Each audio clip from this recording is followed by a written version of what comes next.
If you were offered never-ending life, perpetual youth, immunity to disease, would you take it? What price is too high to pay? Would inflicting untold suffering upon generations to come dissuade you? Would the knowledge that every sustaining act you committed compounded that suffering exponentially be too far? Probably not if you're a devotee of Molag Bal, Daedric Prince of Domination and Schemes, Lord of Brutality and Corruption, the Defiler. These are but a few of the epitaphs of the Dread Lord, whose plots have seen the destruction of empires, the ravaging of worlds, and the annihilation of countless multitudes of souls. Many of these events are common knowledge to the people of Tamriel, though for most, they are ancient tales far removed from the comforts of daily life in a civilized world, told in taverns or around campfires to terrify all who would hear. But few know of his involvement in the creation of one of the greatest evils to befall the mortal world. This is not a singular event, cursing an age to live through terrible but ultimately temporary tribulation. It is instead a constant, ageless blight that has threatened all mortal life on Tamriel perpetually since its inception in the mid-Merethic era. For one of Molag Bal's lesser-known names is the father of vampires.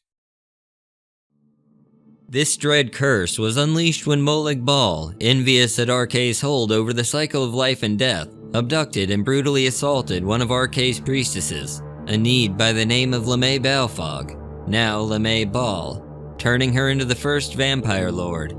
She would go on to spread the curse, building a brood of vampires known as the Blood Scions, spreading the disease Noxophilic Sanguivoria across the land.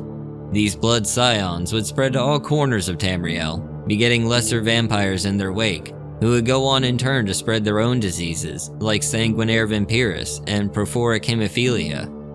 These illnesses created numerous other vampires, and though less powerful than their progenitors, the vampires were no less capable of having their way with the mortal populace.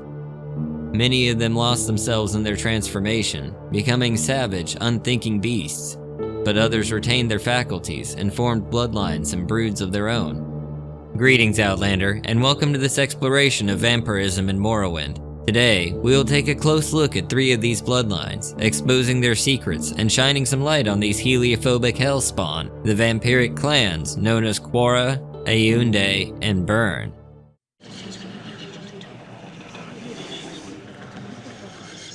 The book Vampires of Vvardenfell Volume 1 has the following to say on the 3 clans. Vvardenfell's 3 known bloodlines differ greatly in their approach to prey. The Quarra bloodline features exceptional strength and endurance, and attacks in a state of ecstatic frenzy. Aundae vampires are potent spellcasters, seeking to hypnotize victims before feeding, while the swift and agile Bern clan vampires prefer stealth and ambush, first poisoning the victim with a bite, then withdrawing to a safe distance, returning to feed only when the prey is weakened. These 3 groups, of course, represent the 3 main archetypes of character build in Morrowind: the warrior, the mage, and the thief, each with different buffs and tactics, suited to their various philosophies. Regardless of the particular flavor, all are shunned by the majority of Morrowind's inhabitants. Certain individuals within House Telvanni and the Mages Guild will be cordial, yet cautious. Practically everyone else will be too terrified to engage, or as often the case, openly hostile, preferring to strike first in order to avoid the risk of becoming a vampire themselves. Publicly, the Tribunal Temple discredits the very notion that vampires even exist, despite tales of many adventurers and even many well-respected members of Dunmeri groups, such as the Buoyant Armigers, have encountered, slain, and even become vampires themselves. As such, vampires in Morrowind face many challenges, not least of which is being unable to use services provided by the living. No non-vampire will teach, train, or barter with any of the bloody beasts, making even travel an arduous endeavor. The vampires do have some options available to them, however, such as teleportation magics, as well as the ancient network of Dunmer strongholds, which hold an unbiased teleportation system. But even this will require a collection of keys, known as propylon indexes, to function. On top of these restrictions, vampires don't get restored health by resting, leaving them few options outside of draining the health of the living. Vampires also have the hindrance of not being able to move freely in the sunlight. Between the hours of 6 AM and 8 PM, vampires are known to take constant sun damage. If caught in the open with no means of finding shelter, even the strongest vampires will be dead in a matter of minutes. The actual process of becoming a vampire is diabolically easy. Any of the vampires encountered on Vvardenfell are capable of spreading porphoric hemophilia to anyone they so much as scratch. If that weren't enough, deceased vampires still carry the infection.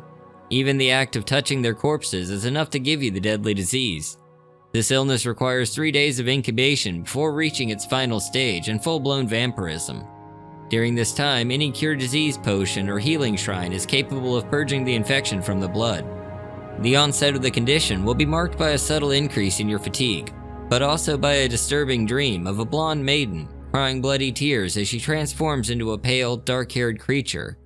Nightmares like this will be a constant occurrence for a vampire, doomed to never again sleep restfully.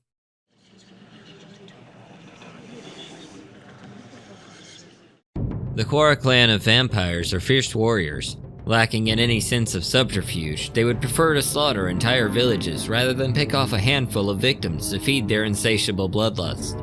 Quarra vampires prioritize strength, specializing in the use of blunt weapons and heavy armor, and are capable hand-to-hand fighters. This clan of brutes makes their home in the Dwemer ruins of Drukashti on the northern coast of Vvardenfell, located halfway between the town of Kuhl and the Urshulaku Ashlander camp. The members of this clan are almost entirely Nord, though their leader, Volrina Quarra herself, is an Imperial, and records indicate that she was born sometime in the Second Era.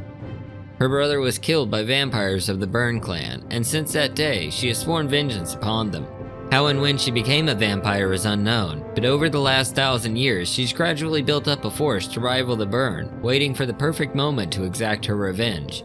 If you were to want to join her little family, the first step would be to get infected by someone of her bloodline.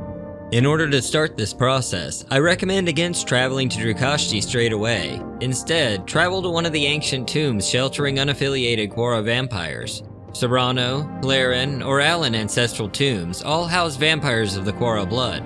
There's also one more vampire, Mastrius, located in Salvel ancestral tomb. But he's a vampire better saved for later, as he's the key to retrieving the ancient artifact Spellbreaker, which we've already covered as well, a video linked in the description below. In my exploration into this faction, I journeyed to Allen ancestral tomb to contract the disease from the vampires within. The easiest approach is to kill any and all of the vampires within and interact with the corpses until you get infected. After you've been infected, rest for 3 days and you'll experience a dream indicating that the conversion is complete. Once vampirism has taken its hold, initiates can make their way to Drukashti, where they'll encounter belligerent but non-hostile vampires along with their cattle. On the lower level, we'll find Volrina, who's less than thrilled to make your acquaintance. She'll see you as a mistake and would kill you where you stand were you not of her own blood. Volrina will offer you a quest, more as a way to get rid of you than to let you prove your prowess, and even says as much, dismissing us by saying she doesn't expect to see you again. The task she assigns is to travel to Gilneth Ancestral Tomb, located in the West Gash region, northwest of Nissus. Inside there, we'll find Irarak, a vampire of the Bern blood. Also within are 5 still mortal dark elves worshipping Irarak. None of the denizens will be hostile at first, recognizing our vampiric nature. Irarak claims that his minions provide him with comforts and benefits generally reserved for the living, and offers to pay you 1,000 gold to leave him and his followers in peace. If you take this route, Volrina will know that you've betrayed the clan and kick you out. You can, however, take the bribe money and kill him and his followers anyway, which will not incur the mistress's wrath. His followers are quite capable, with a variety of skills and magic as well as melee combat. If you're having difficulty eliminating them, you can lead the group to the front door, go in and out before healing and heading back in for a few more swings. Once Irarak lies dead, return to Volrina and inform her of your success. She'll tentatively accept you as a member of the clan, and tell you that you need to go retrieve supplies so that she may craft you a clan amulet, again expressing her hope that you'll die in the attempt. She requires a whole 5 extravagant sapphire amulets, 2 void salts, a Daedra heart, 1 portion of vampire dust, and a skull. She also says she needs ectoplasm, but it's never actually used and can safely be ignored. I highly recommend that you gather at least the first 3 before becoming a vampire, as you'll be faced with quite the odyssey if you try to do this after your transformation. Once you've given her all of the materials, she'll use them to create the Quarra amulet, which will allow you to teleport directly to Drukashti, so long as you remain a vampire, that is. The only remaining task Volrina will have for you is to kill 12 vampires from rival clans, earning the privilege to feed on Clan Quarra cattle. No previous kills count towards this goal, and if you accidentally kill any of your own blood, you'll need to kill that many more rival vampires to make up for it.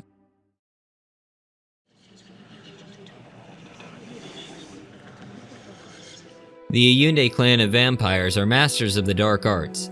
Being an exclusively Altmer clan, they rely on this mastery to manipulate and/or disintegrate their opponents.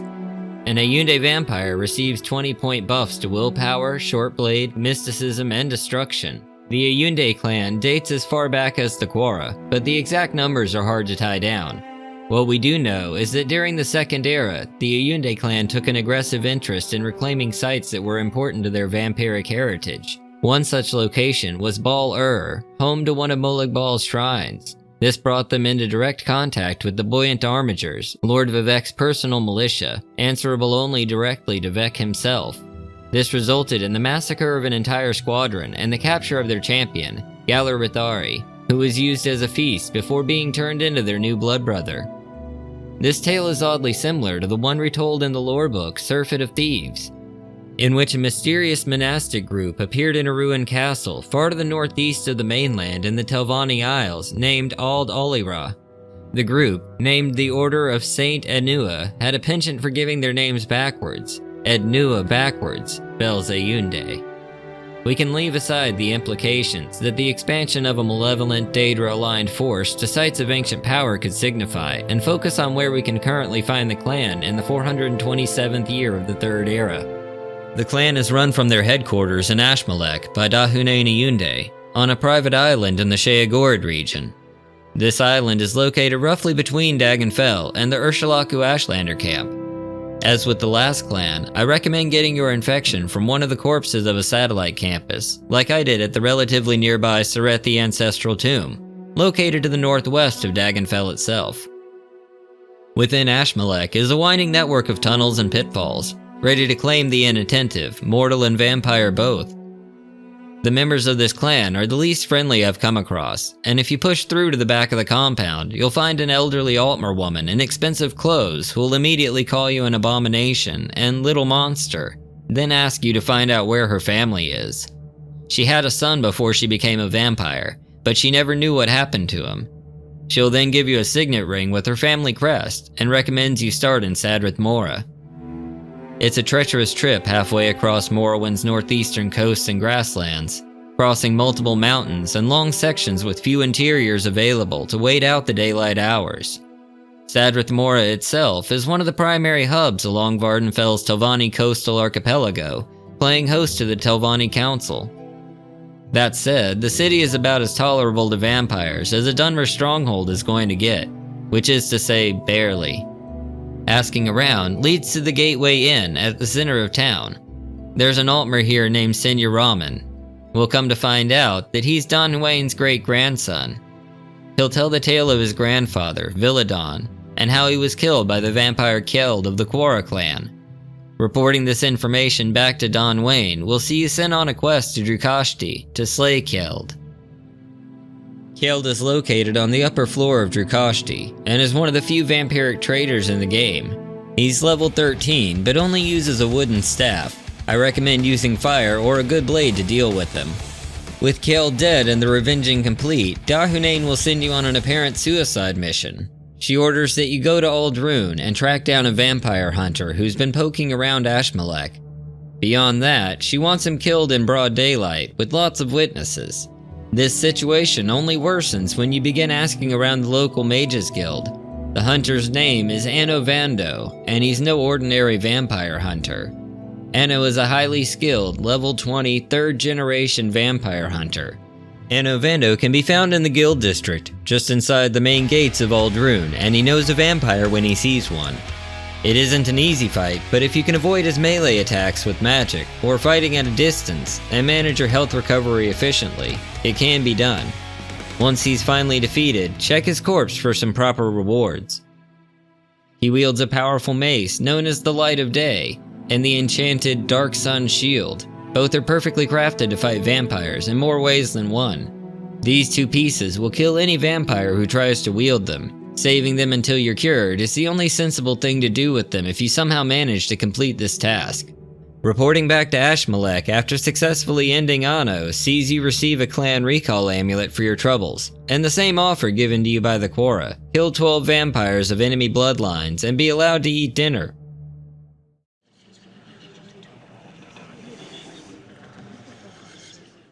The Bern clan are probably what most people picture when they think of vampires.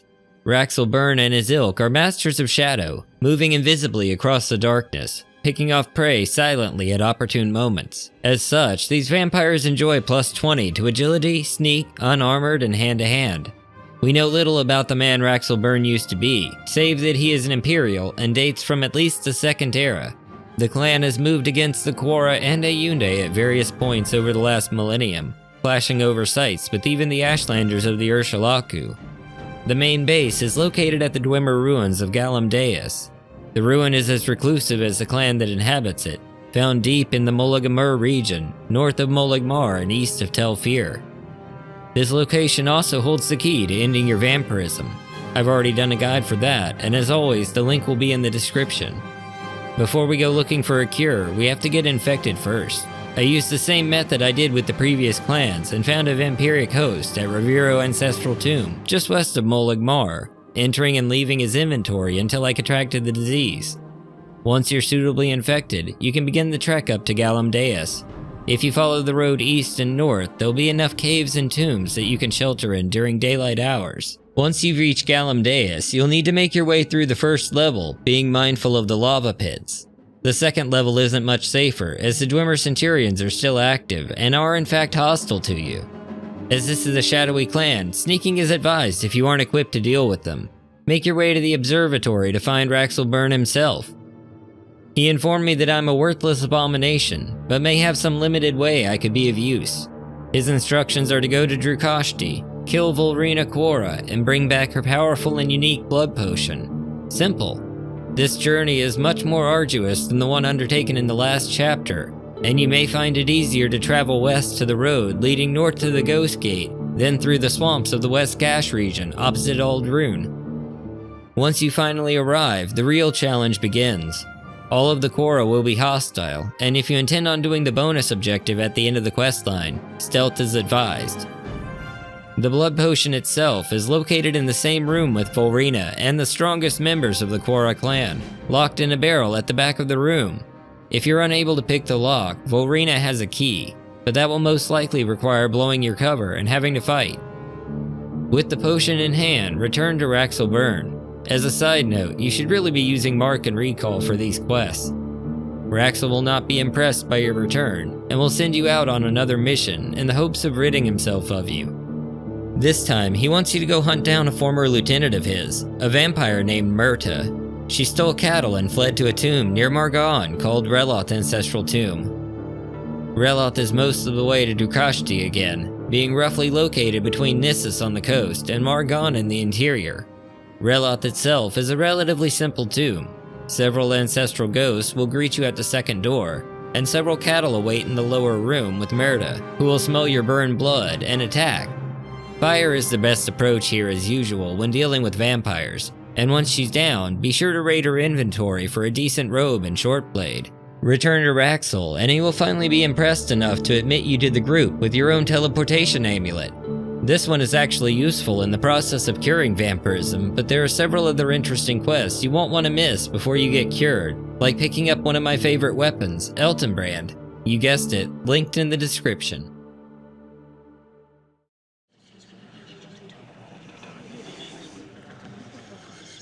After playing through all of these quest lines for the clans, I can't help but feel like it was a faction that got just enough content to call it playable. These tasks are supposed to be challenging, and they are, but that challenge rests in large part on trying to get from one place to another. As soon as you're actually able to quickly travel to your clan's headquarters and be accepted as a member of the clan, you run out of quests to do.